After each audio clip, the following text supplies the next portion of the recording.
ഒരു കാലത്ത് മലയാളികളുടെ പ്ലേലിസ്റ്റിൽ ഒന്നാമതായിരുന്ന ഈ ആൽബം സോങ് നിങ്ങൾക്ക് ഓർമ്മയുണ്ടോ?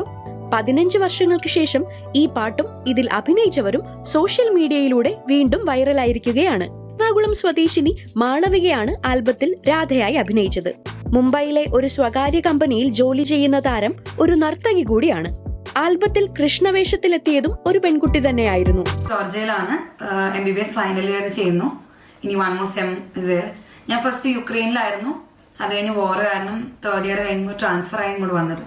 90കളിൽ ജനിച്ചവർക്കായിരിക്കും ഈ പാട്ടിനെക്കുറിച്ചുള്ള ഓർമ്മകൾ അധികവും. സ്മാർട്ട് ഫോണിൽ പാട്ട് കേട്ട് തുടങ്ങിയ കാലത്ത് ആദ്യമായി വാങ്ങിയ സ്മാർട്ട് ഫോണിലായിരിക്കും പലരും ഈ പാട്ട് കേട്ടിട്ടുണ്ടാകുക.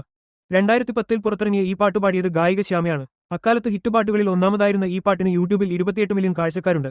ഗ്രാഫിക്സ് സഹായത്തോടെ ഗ്രീൻ സ്ക്രീനിലായിരുന്നു ആൽബത്തിന്റെ ചിത്രീകരണം. എറണാകുളത്തെ സ്വകാര്യ നൃത്തവിദ്യാലയത്തിൽ ഭരതനാട്യം പഠിച്ചിരുന്ന കുട്ടികളാണ് ആൽബത്തിൽ അഭിനയിച്ചത്. പാട്ടിനൊപ്പം തന്നെ ആൽബത്തിലെ കണ്ണനും രാധയും അന്ന് ശ്രദ്ധ നേടിയിരുന്നു. എറണാകുളം സ്വദേശിനി മാൽവിക വിപിനാണ് രാധയായെത്തിയത്. തൃശൂർ സ്വദേശിനി മാളവിക M. സുനിലായിരുന്നു കണ്ണനെ അവതരിപ്പിച്ചത്.